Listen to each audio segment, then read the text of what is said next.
The world of fighting games is full of some of the most iconic series in the history of video games. Some of the most famous faces in all of pop culture got their start in these button bashers. This is a genre full of games that have sculpted not just what we play, but so many corners of our lives. But you know, fighting games aren't just about the stars. It's not all about those games so famous even your grandparents can list off the special moves. No, fighting games are an endless ocean of titles, and not all of them can blow up and become the next Street Fighter or Mortal Kombat. But that doesn't mean they still aren't worth looking at. No, just off the beaten path, in that back corner of the arcade that you never went to, you would find some fighters that you may not be familiar with, but they were still full of unique characters, impossible bosses, stylish artwork, and crazy unique mechanics. These were games like Kaiser Knuckle, Fighting Vipers, Power Instinct, and so many more that I would be listing them off until the end of time. And today, we're going to spotlight such a title. A title that might not have been here for long, but in that time it developed an audience that is fiercely dedicated. A title whose developers have roots going back to the dawn of fighting games. And a title that in some ways would go on to be an unsung hero for the entire genre. Ladies and gentlemen, this is the story of... The Rumblefish. The Rumblefish.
Here we go. The Rumblefish. The Rumblefish.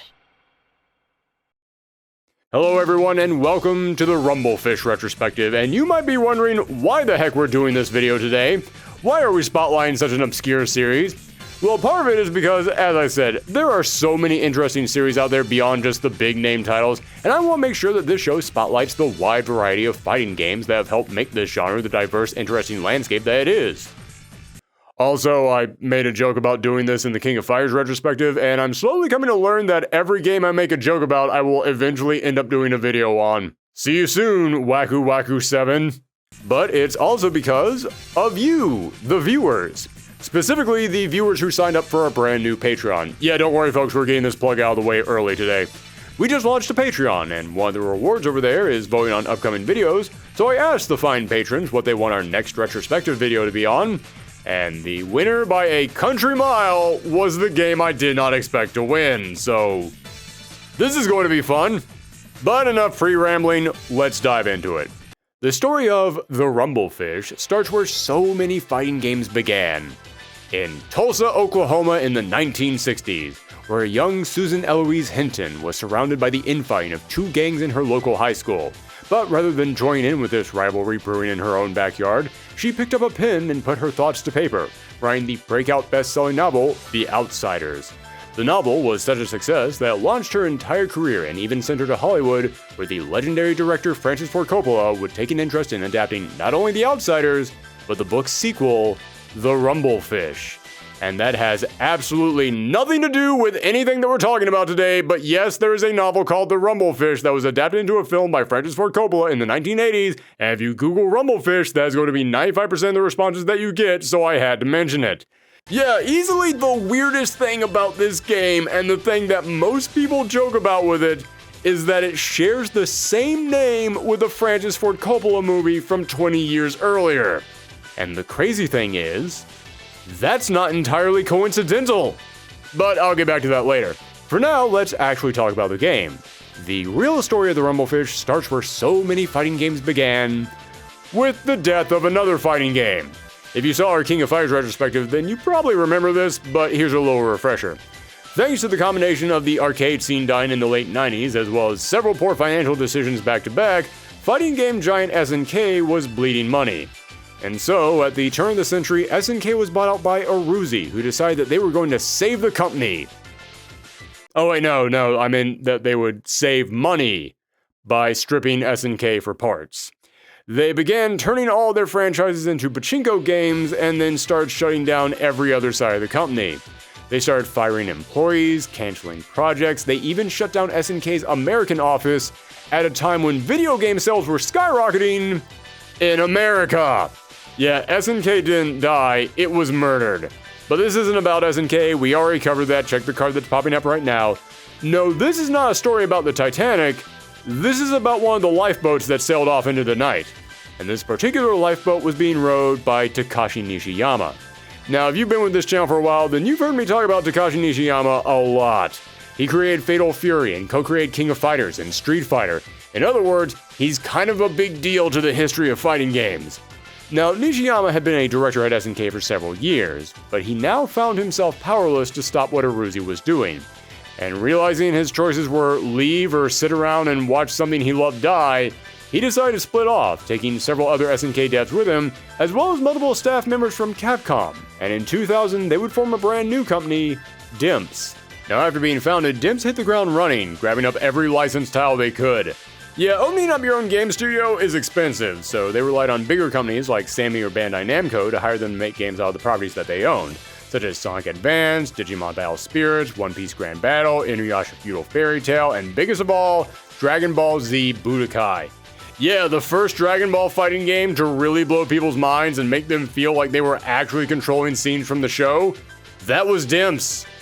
By the way, if you're like under 20, then I know what you're looking at on the screen right now doesn't look interesting at all, but trust me, to a Dragon Ball fan in 2002, this was mind-blowing. However, all of this was just Dimps paying their dues. They spent their first several years just being a work-for-hire developer trying to pay off their new studio. But they weren't content with this. They really wanted to make their own games, and they wanted to make something unique, something they had never tried before. And most importantly, they wanted it to be an arcade game. Most of the staff at Dimps came from the various arcade divisions at SNK and Capcom. In other words, they were people who had spent their entire lives training to make arcade games. Problem is, this was now the early 2000s. The arcade scene wasn't doing all that great. I mean, they still existed, arcades were still around, and there was still an audience for those games. It was just a lot smaller. But that smaller audience was having their minds blown by a brand new piece of hardware called the Atomiswave. Yes, in the early 2000s, a new arcade board was being released called the Atomiswave, and people were falling in love with the graphics and how smooth everything looked. And the developers at Dimps said, "We have to make a game for that." But they didn't just decide to make one game for it, they decided to make 3, because they were energetic, determined, and they believed in these projects. I'm just kidding, that's not what happened at all. The actual reason why they greenlit 3 projects at once is because one of the companies that helped to fund Dimps was Sammy. And Sammy also made the Atomiswave. So, like a mobster looking to get their loan back, Sammy showed up at Dimps' house in the middle of the night and said, "Tell you what, I'll make you a deal. You make some games that will get everyone playing the Atomiswave, and we call it even. I'd say 3 titles should do the job. Take some time to think it over, but before you do, I'd just like to remind you you're not allowed to say no." These 3 games were a beat-em-up called Demolish Fist, a soccer game named Premier 11 that is so rare this is literally the only footage I can find of it, and of course, The Rumble The Fish. Rumble Fish. And while none of these really became huge successes, the Rumblefish was the one that found an audience and was the one that did something really unique. Dimps' developer Hiroyuki Kawano said in an interview with Famitsu in 2022 that, quote, "If Dimps is going to do it, it's going to be a fighting game." And they had to, quote, "try something new." So, what exactly was this unique new approach to fighting games that Dimps was talking about? Well, Rumblefish came out in 2004, a time when the vast majority of fighting games were moving away from sprites and heading towards 3D animation. Yeah, arcades weren't the only thing dying at this time. 2D fighters were in a drought right now. This style of fighter wouldn't come back until a few years later when Street Fighter IV would usher in the second fighting game boom. Right now though, well, there were certainly 2D fighters still out there, but they were becoming more and more niche, and the audience for them were growing smaller by the day. But Dim said they were going to be different. They weren't going to listen to what fads were saying, they were going to create something new that would revolutionize the industry. So they decided not only to stick with a 2D fighter, but they would approach it in a completely different way. They made this game using a program of their own invention called SMA, Smooth Model Animation, to blend 2D and 3D elements together. According to the game's engineer, Yoshiyuki Tanaka, there were programs out there for animation that allowed you to take 3D objects and map out movement for them using joint manipulation and articulation. But nobody had figured out how to use this in a fighting game. So they took their knowledge of this animation style and created their own software for it from the ground up, which would allow them to create a 2D fighting game where rather than having to draw out sprites for every single frame of animation, they would instead create 3D body parts and they would then link them all together to move on a 2D plane. Now, a lot of people consider this to be the very first example of a 2.5D fighting game. Which it was not. That would be Slap Happy Rhythm Busters, and way more people need to know about Slap Happy Rhythm Busters. But even still, I don't know if I would call this a full-blown 2.5D fighter. 2.5D fighters are 3D models on a 2D plane, and even though it does qualify for that second part, there's some debate on the first. You see, I'm referring to these figures as 3D models because that's what the developers called them. But if you'll notice how certain features on these characters don't swap sides when the characters turn around, it's clear these models are set to face one side and they just reverse them, just like how you would do with sprites. That's because saying these models are 3D is maybe a little bit of a stretch. Each part of the body is a different layer and they are then all connected together. So when they say that this technology blended 3D and 2D graphics, yeah, they weren't kidding. They turned 3D into 2D and 2D into 3D. It's totally unique. It's completely its own thing. So I wouldn't quite call it 2.5D graphics, but it's very impressive nonetheless. It's something we had never seen in a fighting game up to this point, and I can't really think of any example that we've seen of it since. Although, even though I am praising this animation for being unique and innovative, it can make the characters look a bit unnatural at times. Because they're moving individual parts of their body that are connected at joints, it means sometimes when a character moves, it can look stiff or like they're popping and locking into place.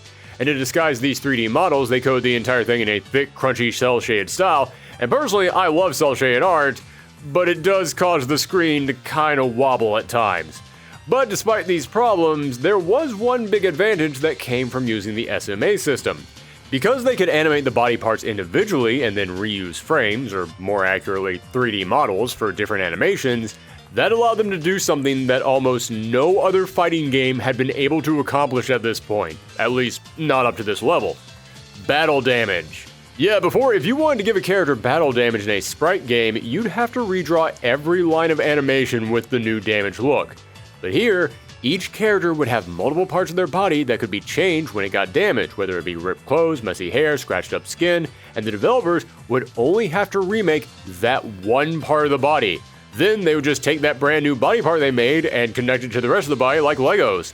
Tanaka said they wanted to capture the beauty of fighters who kept going even when they were hurt, like a classic shonen protagonist in a manga.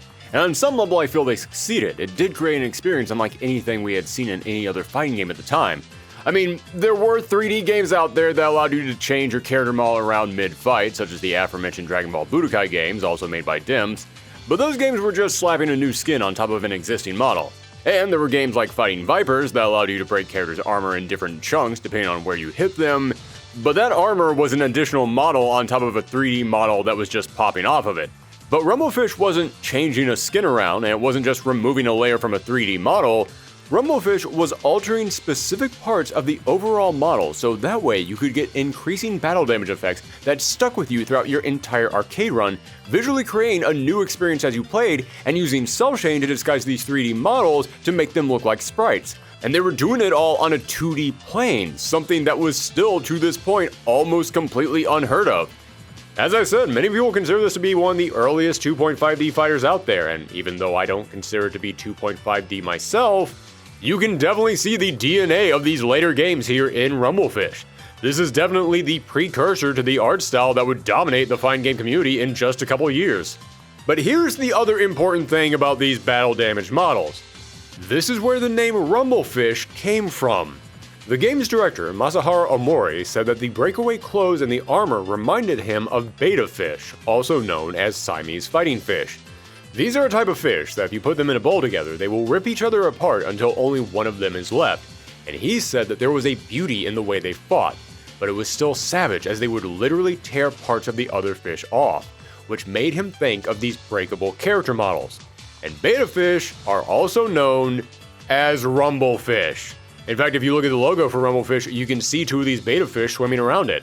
So there you go. People have always wondered where the game's name came from, and now you finally have an answer. So no, it was not named after the Francis Ford Coppola movie and the novel that inspired it. Or was it? In the novel The Rumblefish, the character Motorcycle Boy is fascinated by betta fish and dubs them Rumblefish. Yes, referring to betta fish as Rumblefish originated in this novel, and even though it caught on and became a common term for them, it does mean that there is a connection, however small, between this game and the novel and movie from decades before. That is a long way to go to blow the mind of that one person in the audience who is aware of what both these things are, but we managed to do it. But alright, I think we've talked enough about the backstory of this game. It's time that we actually dive into and take a look at The Rumblefish. The Rumblefish.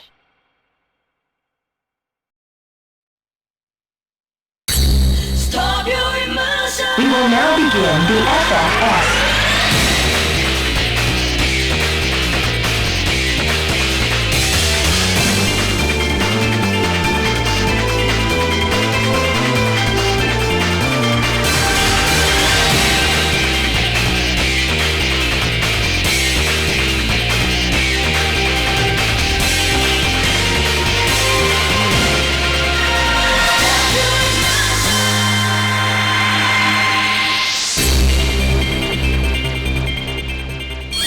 The Rumblefish. The Rumblefish.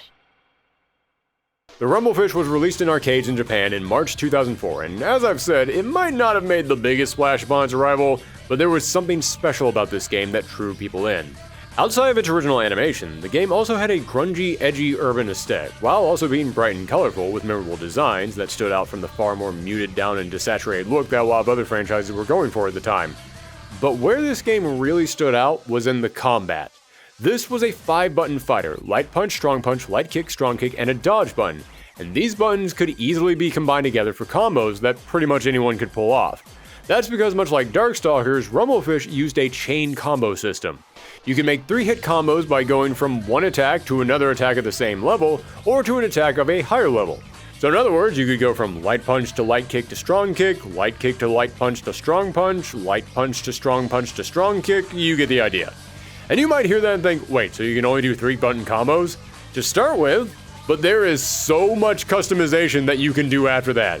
You can combo these 3 hits into your specials or into your supers, but here's where things get really interesting. You may notice in the bottom left corner there that you have not 1, but 2 super meters.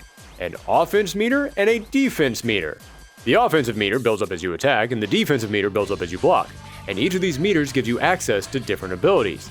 The developers decided to do this because, according to Tanaka, many of the 2D games at the time were ones like Guilty Gear, which lend themselves to offensive playstyles. So, they established a system that encouraged both offense and defense. Each character has an offensive super that does huge damage, and a defensive super that is typically like a burst that gets the opponent off of you and creates some distance. Each of these supers require 100% of their respective meters. But if you have both meters full, then you can pull off a critical art, which is an even larger, more damaging attack. However, you can use 50% of either meter for some really unique abilities that spice up the gameplay in so many ways. On defense, if you hit the dodge at the moment you block a hit, then you can consume half your defense meter to do what's called an impact break. This is essentially a Street Fighter 3 style parry where you'll cause a brief pause in your opponent's attack.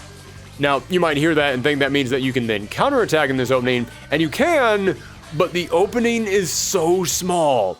However, there is another ability that can help you with this, and it's one of the best abilities in the entire game. If you hit both heavy attacks together and spend half of your offense meter, then you can perform an advanced attack. This is a linker that will cancel whatever attack you're doing into a charging attack that can then lead into any other attack after that. What this means is that you can do a 3-hit combo, then spend half your offense meter and do an advanced attack, then start up a new 3-hit combo and finish it off with a special for an easy to perform long combo for big damage. But there are so many more uses for the advanced attack, and that's what makes it such a good tool in this game. You can also use it to open a combo. Your opponent thinks they're safe because they're just outside of your attack range, or they're starting up their own attack and they know that you don't have anything quick enough to hit them in time. Hit those heavy buttons, use that meter, and bam, you do an instant charge on them, and now they're the one getting attacked. And as you can probably guess, yes, you can combo from an impact break into an advanced attack for the ultimate table turning setup. You hit those buttons fast enough, and your opponent goes from attacking you to being the one getting attacked real quick. It is crazy to me to think that they designed this game thinking there were too many offensive heavy games out there, and they ended up creating one of the best offensive mechanics of this generation. And there's one other ability that uses these meters, and this one just feels flat out broken to me. If you have 100% offense meter, and you hit both light attacks together, then you will perform what is known as a jolt attack. This is an unblockable attack that lets you summon out Zawardo, and you freeze time and get to just wail on your opponent. Now, in all fairness, you would probably be able to do more damage to your opponent by using that meter on a super or 2 advanced attacks, but if your opponent is blocking and you can't figure out a way around that, just give him a good ol' and turn them into your own personal punching bag. Although I will say the attack is slow, so you can dodge it if you're watching for it. In fact, speaking of the dodge, as I mentioned, it is tied to a single button, and as you can imagine, you can use it to get past certain attacks, but you can also use it while pressing down to do a short hop. Listen, you're watching the footage, and you might think that due to this unique animation style, it looks a little bit clunky, and honestly, it can feel like that at times. But when you're using every resource this game gives you, then the mobility in this game is way higher than you would expect. Now, you might hear all this and think, well, if these abilities are that good, then they're probably rare. You probably have to spend the entire match building up to it. That's the great thing. Your meter in this game charges fast. I said to do an advanced attack, you have to spend half your meter, but you can get that after maybe 2 combos, so you can constantly throw it out and not have to worry about. So often in fighting games, and hell, all games for that matter, what decides the difference between a good ability and a bad ability is the cost to use it. How high is your cool moves budget? And the Rumblefish just chucks cool moves cash right at you. And when you throw in the fact that this game can let you bounce an opponent off the wall, hit them on the ground, or even hit them in a way just right that will send them flying into the air in slow motion for an air juggle, it takes what sounds like a relatively simple combat and spices it up in a variety of ways. But what is the Rumblefish about? In the beginning of the 21st century, a massive earthquake destroys an unnamed island city. Most people would probably assume that this would be set somewhere in Japan, since Dimps is a Japanese company, but there are Japanese characters in this game, and after they win, it says they return to their home country, so that's not it. And in the sequel, there's one character's ending where it looks like they're walking through Central Park, so then, considering that this is on an island, I think this is supposed to be New York. Then again, I'm a New Yorker, and our favorite pastime is shoving New York into every conversation that we can, so maybe I'm seeing things. But after the city is destroyed, a massive corporation called Probe Nexus moves into the ruined city and starts rebuilding it, renaming the city Zone Prime. These names are horrible. But Zone Prime left many people with no place to go. They had lost everything in the earthquake, and now in this new, rich, high and mighty city, they were forced to live in slums. Now, Probe Nexus could help these people who had been displaced using their massive fortune to build low-cost housing in this city, or maybe create some jobs that would pay enough to get these people back on their feet. Or they could set up a tournament and force them to fight each other for their own amusement. You all know which one they chose. Yes, Probe Nexus sets up a tournament called Fight for Survival, a badass name, which the game keeps referring to as FFS, immediately sucking all the badassness out of it. Yeah, nothing makes your fighting tournament sound intimidating like naming it for f***'s sake. I'm sorry, but that's all I could think about anytime that popped up on screen. But the FFS is a brutal competition where the entire island is the ring, attracting competitors from all over with the hopes of winning enough money to achieve their wildest dreams. According to Al Mori, the story was inspired by series like Baki the Grappler and, surprisingly enough, Fight Club. Which sounds odd, but when it comes to the tone of the game, I can see a little bit of overlap in there. There's a little bit of Tyler Durden in these characters. These fighters include our protagonist Zin. Not much is known about him, or anyone else in the game for that matter. Yeah, I'll go ahead and warn you right now. You get the sense playing this game that there's a lot of lore behind these characters, but it ain't in this game. It feels almost like those old KOF devs who were working on this game kept thinking, oh, don't worry about that, we'll explain it in the manga tie-in. As far as the actual in-game story goes, the arcade mode opens with a character bio, and it ends by telling you what happens to these fighters after the tournament. But it's all from Probe Nexus's point of view, so it's nothing but this character is really strong. They'll probably do well in the tournament. Or, after winning the tournament, they left, and we don't think we're going to hear from them again. I'm not kidding, I just summed up about 50% of all the info this game gives you on these characters. But I was able to piece little bits of details here and there together, so I'm going to do my best. So Zin is a young fighter with a massive chip on his shoulder who fought in an underground tournament known as Valor. While fighting in this underground tournament, he met a man known as Greed, who was the strongest fighter around. No one could touch him. He was a savage, angry monster. But for some reason, he and Zin started to bond. That is until Greed ripped through everyone in Valor and destroyed the whole tournament. Zin then spent the next several years fighting anyone he could to try and pull Greed out of hiding, earning the nickname Diablo and growing increasingly more pissed off with each year. Yeah, Zin might be the angriest fighting game protagonist who hasn't been put in charge of the Mishima Zaibatsu. But I can't lie, if I had played this game back when I was an edgy, angry teenager in the early 2000s, I would have loved this guy. Flaming red hair, long torn bandana, and constantly scowling, it's exactly what I was looking for in a fighting game protagonist back then. But Zin eventually learns that Greed is competing in the FFS, so he joins up to finally challenge him. And he's not the only one entering to find Greed. There's also the two sisters, Hikari and Kaya. They're both entering the tournament because Greed killed their father and they're seeking revenge. Hikari is a much more upbeat and hopeful character, while Kaya is colder and more serious, which is reflected in their different playstyles, as Hikari focuses more on defensive moves, such as counters that lead into throws, while Kaya has more offensive attacks and projectiles. Next is Auron, who uses boxing-style moves. He's a smarmy pretty boy with a big ego, but he's secretly entering the tournament to get the money to buy back the orphanage that he grew up in. By the way, that information is only in this one little character map in the Japanese-only PS2 manual. There is literally zero information on him in the intro or outro in the actual game. I'm not kidding, his arcade ending just says he describes winning to his friends. That's it. Dimps, you know providing information on your characters might get players attached to them and then want to support them in future games, right? Why do I have to explain this to a bunch of people who made KOF games? This is one of the things you're known for. Then there's Orville, a big man who used to be a champion in the underground fighting scenes. He's also joining to face off with Greed since he's the only man who ever gave him a challenge, but unlike Zin, he's a far more calm and mature character, donating all of his winnings to charity and leading a more peaceful life with his family. He's a grappler who does massive damage, especially when he grabs you right out of an impact break, and he has charging attacks with almost infinite hits of armor on them, so if you see this guy coming at you, you best get out of the way. On the opposite end of the gameplay spectrum, though, is Typhon, a young boy entering the tournament as part of his training. He's super agile and is all about flipping and zipping and jumping and never keeping still for a freaking second. He is easily the most annoying character to fight in this game. I'm pretty sure I won about half my fights against him by time over, just because he spent most of the match jumping over me.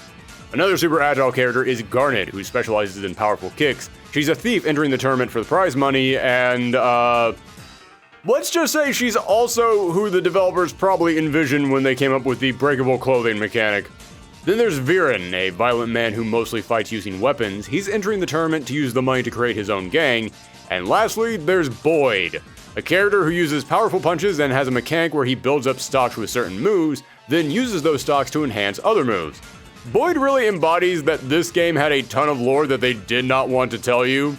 When you start the arcade mode, his background is literally just, yeah, this guy doesn't seem much like a fighter, I don't even know why he's here. But when you win with Boyd, you see him walking off into the distance and the narrator mentions, oh, by the way, turns out he just happens to resemble a well-known assassin. Also, a few Probe Nexus board members were found dead after the tournament. That's a weird coincidence, huh? Yeah, it turns out this kindly old man in a Hawaiian t-shirt is actually a deadly assassin, and you can see that in his combat because in addition to taking battle damage, once he's been hit enough times, his eyes turn red and he starts gritting his teeth. Another example of the cool stuff that they were able to pull off with the SMA system. Now, speaking of these arcade modes, there's a couple of other interesting things to point out. First up is when you select the character, you'll notice a number on screen. That number relates to how often that character wins. This was something that they put in specifically to create tension in real life. Think about it. You go up to the arcade and start looking at all the characters, and as you scroll through them, you see how often people at the arcade have won with that character. Then you notice that, let's say, Orville has a crazy high number, and you realize, oh damn, someone at this arcade is a killer with Orville. Imagine how you would feel then when someone comes up to challenge you and they pick Orville. It's the real-world equivalent of going into ranked matches online and finding someone 4 leagues above you and knowing, well, I'm in danger. What a wild idea this was. But when you go through arcade mode, you fight 7 different battles, all leading up to the finale, where you're greeted by the representatives of Probe Nexus, and you're told that you now have to fight the champion, Greed. You all saw that coming. There was no drama left in this reveal. Yes, he's the reigning champ of the FFS, and now you must face him, and dear God, this is an insane leap in difficulty. For an arcade fighter, this game's difficulty isn't too high, but Greed then comes in to correct that. Not only is he fast with long normals, he's got an explosive attack that reaches to the sky, keeping most characters from being able to cross him up, and as you fight him, he'll slowly start to turn red. Once he enters this fiery state, he just has unlimited offense and defensive meters for the rest of the game. And you might hear that and think, oh, so that means that he can just do his supers non-stop? Forget that! It means he can do impact break and advance attacks non-stop. That means if you start attacking him and he blocks, you are now stuck in his combo. You hit him, he blocks, instant impact break, instant advance attack, big damage to you. That will happen almost every single time. It's the equivalent of playing Killer Instinct, and the computer just always combo breakers you. So if you want to beat him, you need to learn all the mechanics of this game. You need to be able to recognize each of his attacks, and you need to have perfect response timing. Or just pick Garnet. She's got the highest jump in the game and actually is capable of leaping over his attacks and hitting him from behind, so yeah, that works too. So after you beat Greed, each character returns home, and as I said, there's pretty much nothing to these character endings. Almost all of them are just, they took the prize money or they didn't take the prize money. Although I do dig that Zen's ending is Greed saying, good, someone beat me, I can finally sleep now. And Zen wants him to keep getting back up and fighting, but Greed refuses. And then it just ends with Zen staring off into the distance, realizing he doesn't know what to do with his life now. For a game that had like 0 deep story elements, it's kind of wild that it just ends with the protagonist having an existential crisis, realizing he dedicated his whole life to taking down one guy and it was all for nothing. I'll give you that, Rumblefish, that's actually pretty unique for a fighting game story. I don't think the next Street Fighter is going to end with Ryu staring off into the distance, realizing maybe the answer doesn't lie in the heart of battle. Now, when it comes to the game's reception, that's kind of hard to judge. As I said, it was around this time that the arcade scene was dying, so there weren't many records of what were the top most played arcade games each year. Now, the game did get a PS2 port the next year, but it was only in Japan, and even the sites that are normally pretty reliable about reporting video game sales don't have any information on it. Although I did joke earlier about them getting a manga adaptation, shockingly enough, that actually did happen. I can't find any scans of it, but the game did get a short recurring manga in Monthly Magazine Z. Oh no, wait, I'm sorry, my mistake. That was The Rumblefish. Yeah, when the official manga adaptation of your game doesn't even get the name right, probably not the best sign for your future success. Well, the game was able to get a sequel the very next year, and sadly it would be stuck on arcades, no PS2 re-release for this one. But even with that limitation, it was still able to find an audience and become a fighting game cult classic. Stop your emotion. I'm cold in the night, awake in a fight, but innocent scream and vision of sense. All on my feet, illuminate with you. Do you want me? Leave you my hope in the land to trust in what's beyond.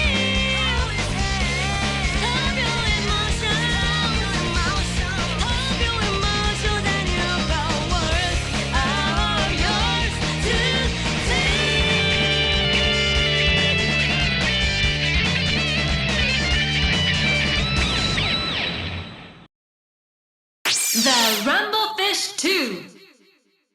The Rumblefish 2 was released in arcades in Japan in March 2005, and like many fighting games at the time that were released only a year after the previous installment, it isn't so much a sequel as far as the modern-day equivalent of a season pass. It didn't change the game around in any huge way, it simply adds some new characters, a new final boss, and a handful of balance changes.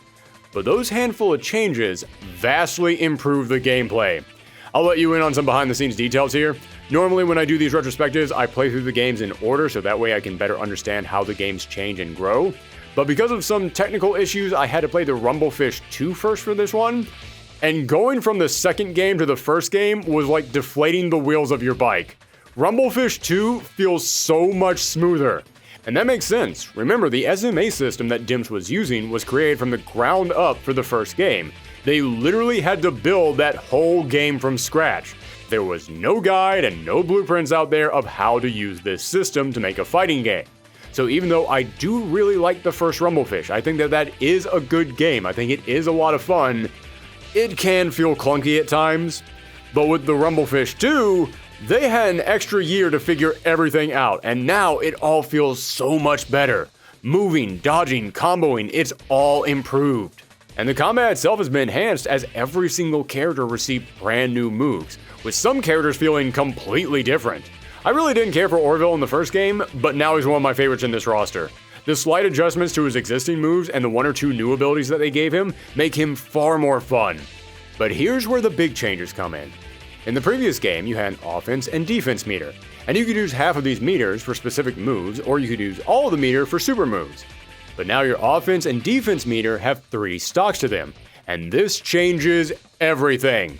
Now Impact Break and Advanced Attack only require 1 stock, meaning rather than using half of your total meter, you only need a third of it. So that's not a huge change, but it is a little better. Here's where things start to get wild. Your offense super now also only needs 1 stock. Meaning if you've got 2 stocks, you can do a combo into an advanced attack, into another combo, and then end it with a super. Your defensive super requires 2 stocks, but considering that getting your opponent off of you is a very handy ability, that makes sense and still cheaper than in the last game.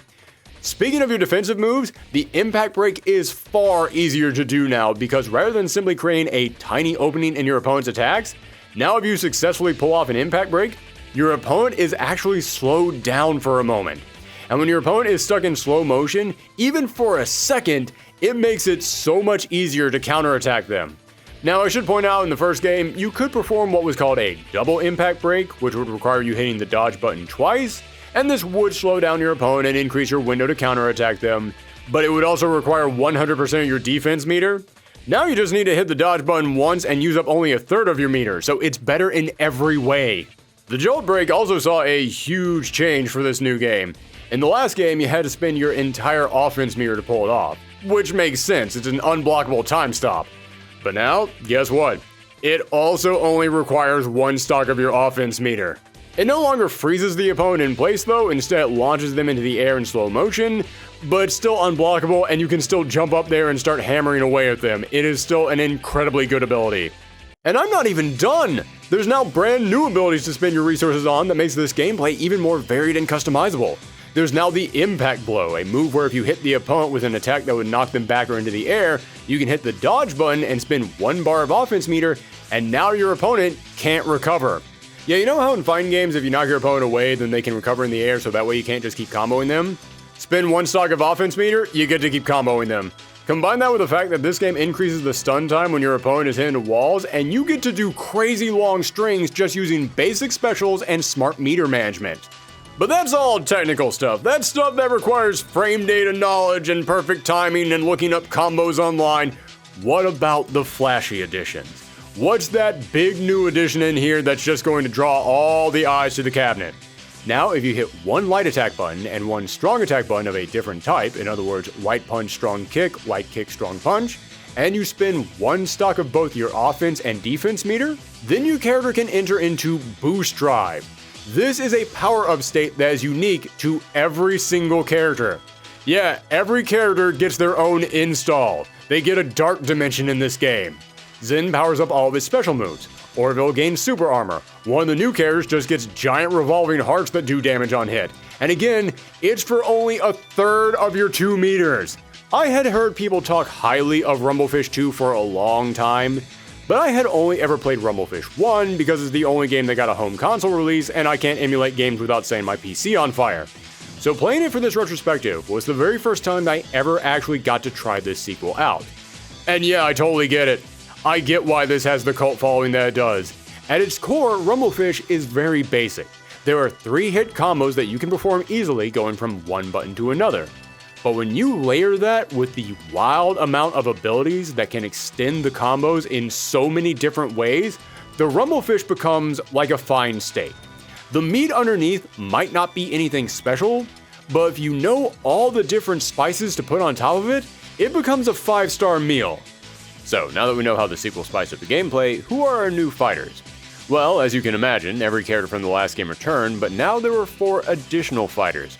There was Cheryl, a German assassin and spy who specialized in using steel threads to set up traps across the stage. Mito, a young stance fighter from Spain, entering the tournament to find her father's missing sword.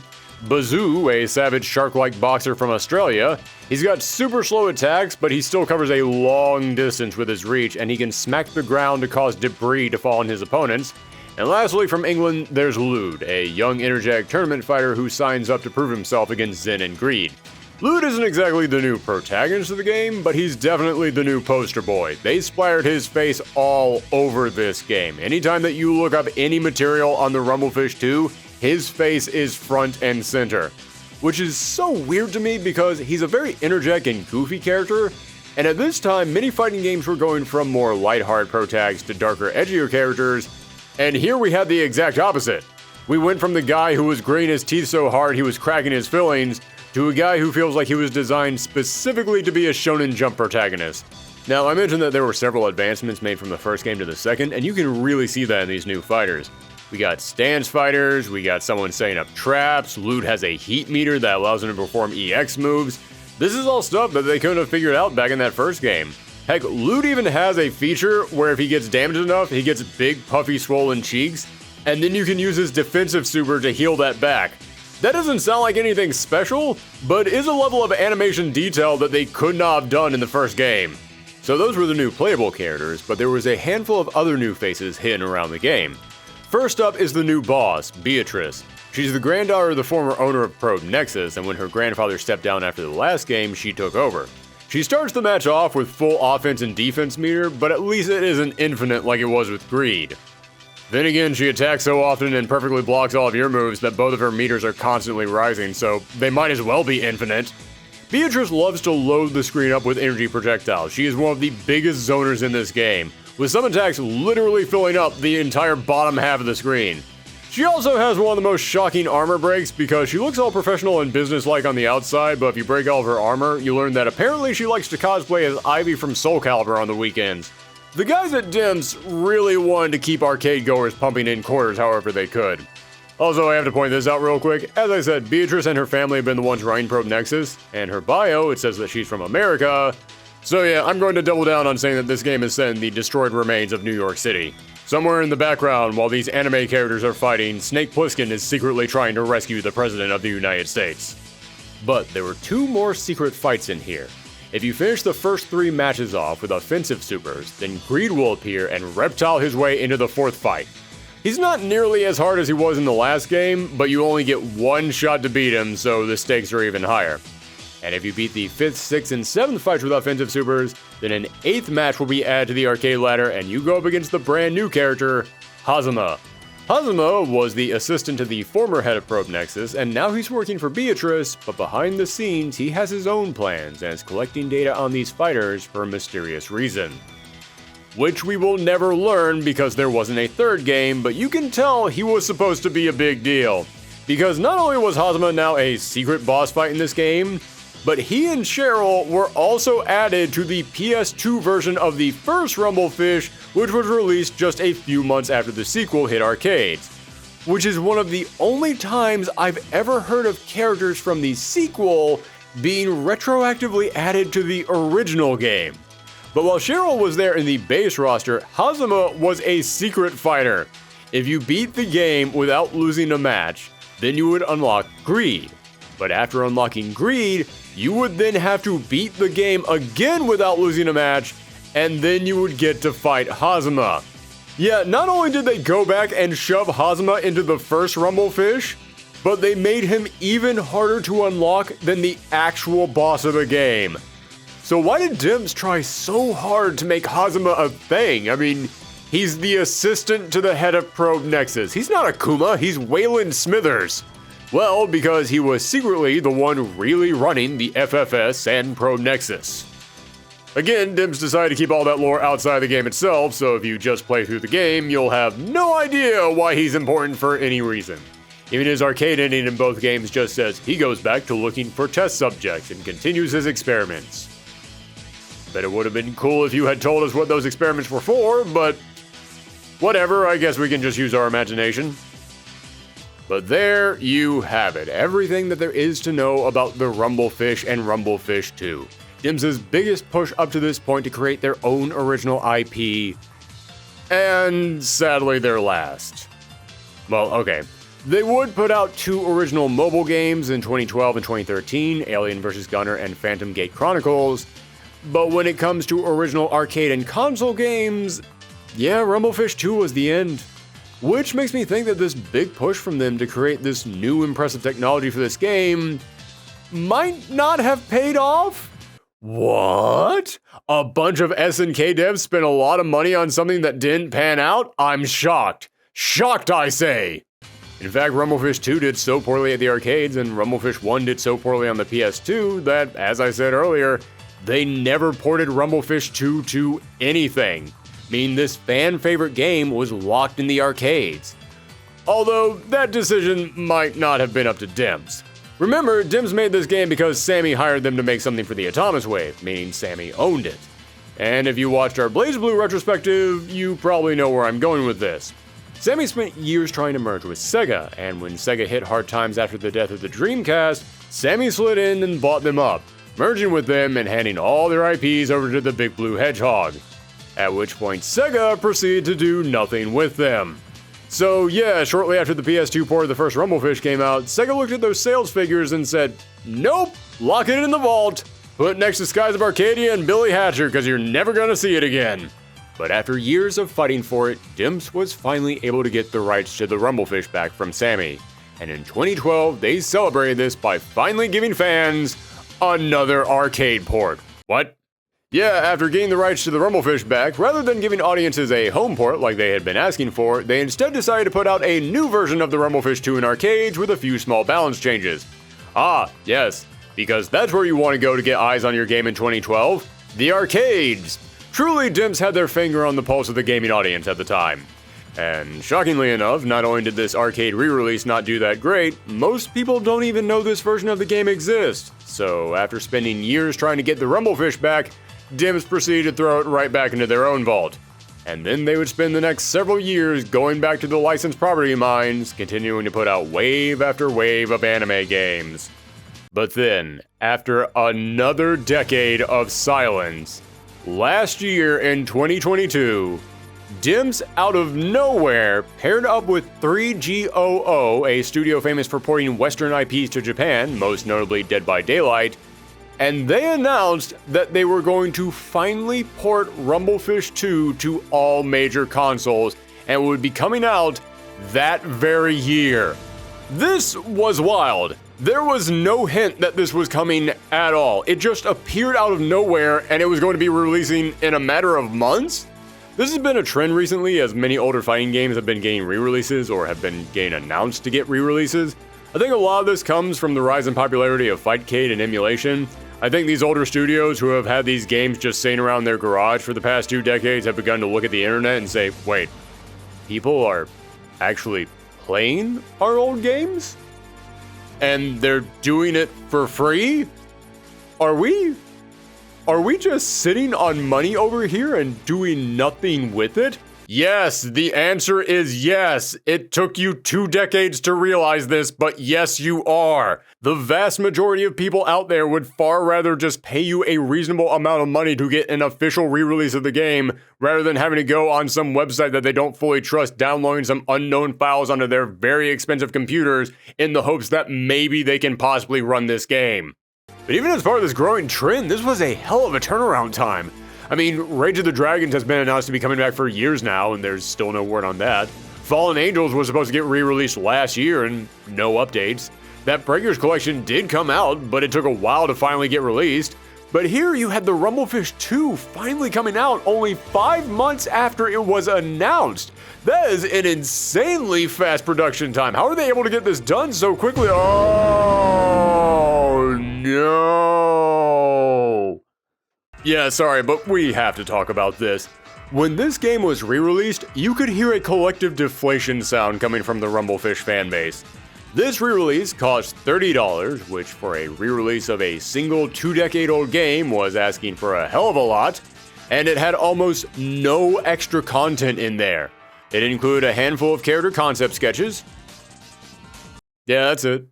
That Breakers collection I mentioned is only $20 and contains 2 games and tons of bonus artwork and interviews.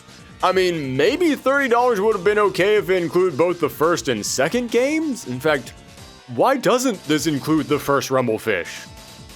Oh wait, what's that? The big deluxe version of the physical release is going to include both? But that's going to cost more money and it's not coming out until almost a year after the initial release? Wow, it's almost like this bare-bones re-release was rushed out there just so that way they could take advantage of the retro fighting game boom going on right now with no thought of how to properly execute such a release.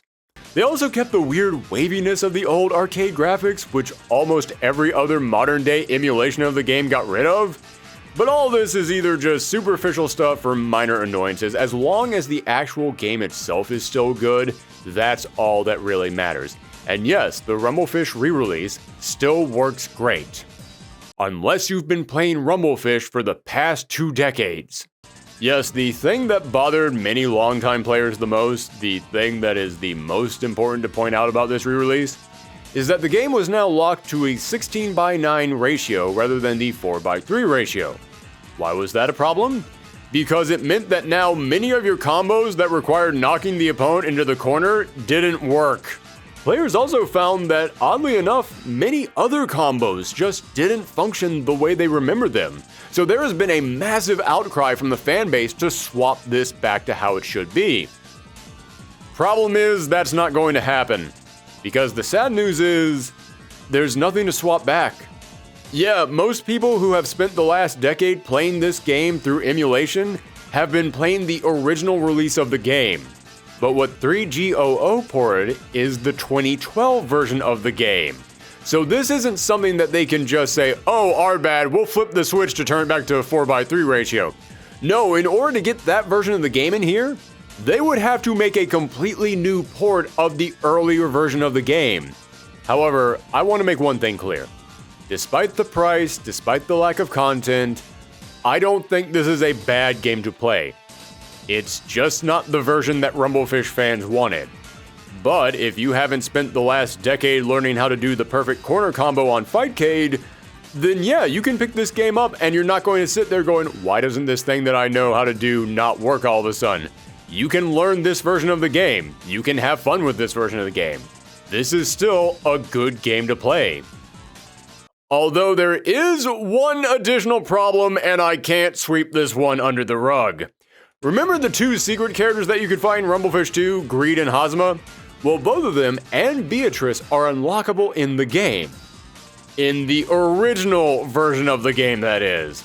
Because for this re-release, they took away the ability to unlock them and made them DLC characters for $4 a pop. That's just so...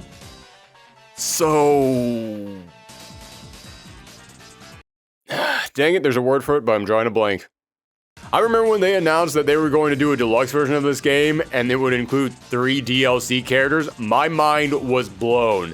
I thought, oh wow, not only are we finally getting this game, But they're going to update it with brand new characters? They're going to make the Rumblefish 2.5? A brand new version of this 2-decade-old game? Nope! They were instead cutting content from the game to sell it for an additional price.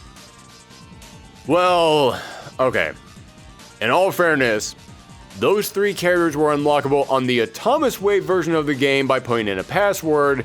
And remember, this is the 2012 version of the game that didn't run on Atomic Wave, and I don't know for sure whether or not they could be unlocked in that version of the game, so they may not actually have cut content. But these characters are available as DLC, meaning they clearly did have the ability to put them into this game, and all the people that wanted the Rumblefish wanted the version of the game that had these 3 characters in there.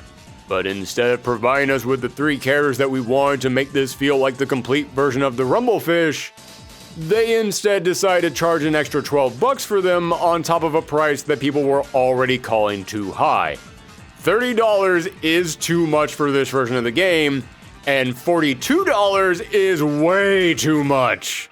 So yeah, people want Rumblefish 2 to finally be ported to consoles, and after all this time, we finally have it. But it's not the version people wanted, and it's too expensive, and it's full of crummy DLC and weird technical decisions, so I'm not willing to call it a full monkey's paw situation, but it's at least a monkey's knuckle. And there you have it, the history of the Rumblefish. A game that might not have revolutionized the industry or left a huge impact on the genre, but was still special. It used an animation style that, as far as I know, no other fighting game has ever attempted. And the way that Rumblefish takes a very simple base level of combat that anybody can understand, and then spices it up in a dozen different ways to create massive variety and personal expression, that's something that so many fighting games attempt, but so few are able to actually pull off. And even if the latest re-release is a disappointment, it is great that finally, after all this time, there is an official way for anyone to play the game. But none of this is the truly important thing to take away from the Rumblefish, because there is one thread of this game's legacy that goes far beyond just a few arcade releases and fun mechanics. As I mentioned, when given the opportunity to make games for the arcades again, Dimps wanted it to be a fighting game. It's what they specialized in, and they won that opportunity to create the next big arcade fighting game. Unfortunately, they released this game at a time when the arcade scene and the 2D fighting game genre were both kinda dead. Yet 2D fighting games in the mid-2000s were practically non-existent, and the genre wouldn't come back until the end of the decade when Capcom finally revived Street Fighter with Street Fighter 4. And this game? This is a legend. This game, when it came out, brought in old and new fans alike, and the rush of enthusiasm for this release was so great it ended up reviving 2D fighters. Today we have so many different fighting games coming out. The community is growing and is larger than it's been since the mid-90s, probably even more so. And 2D fighting games are flourishing. And to think that they were practically dead for several years is stunning. And it was Street Fighter 4 that made that happen. However, Capcom didn't make that happen alone.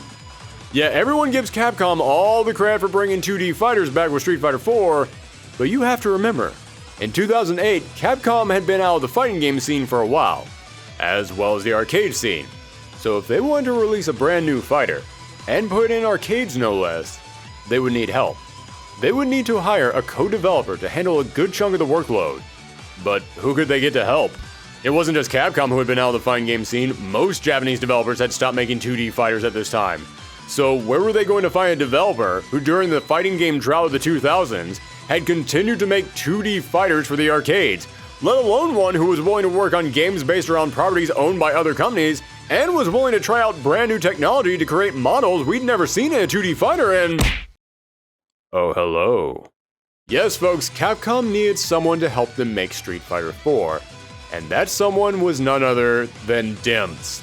Now don't get me wrong, I'm not saying that Dimps got this job solely because of the Rumblefish. Oh no, as I said earlier, they had made other fighting games during this time, such as the Budokai series, which had been incredibly popular. And let's be real, Dimps' founder was also the guy who co-created the first Street Fighter game.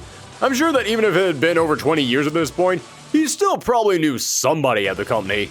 But there's no denying that Rumblefish did play into this turn of events in one way or another. When Capcom needed someone to help them make a 2D fighter for arcades, the fact that DIMS was really the only company out there who in the past few years had even attempted such a thing had to have caught their attention. And even if it did, even if no one at Capcom had ever even heard of the Rumblefish, and they just picked DIMS' name out of a hat, DIMS still needed the experience to develop this game. And the Rumblefish gave them that experience. That was a game that had to be built on brand new hardware from the ground up, using 3D models in a way that we had never seen used in a fighting game before, fighting on a 2D plane at a time when everyone was abandoning that format. And Street Fighter IV was going to be a fighter that used 3D models on a 2D plane, running on a brand new in-house engine that Capcom had developed from the ground up. The Rumblefish had trained DIMS' staff to be primed and ready to make this game. In fact, there are multiple programmers and animators from DIMS who worked on Street Fighter IV who had never worked on a 2D fighting game or a video game period before the Rumblefish. And that's what makes the Rumblefish so important to the history of fighting games. DIMS set out to bring 2D fighters back, and they failed. But the experience that they gained from the Rumblefish pushed them ahead, even if it was just a little. And that experience, when paired with the budget and resources of Capcom, was able to make their dream come true. They were able to make the game that brought this entire genre roaring back. The story of the Rumblefish game is the story of an island where people are thrown at each other to rip each other apart until only one character survives. But that's not the story of the Rumblefish development, and that's not what fighting games are, and it's not what game development is. No, because no person is an island, and no victory is won all by yourself.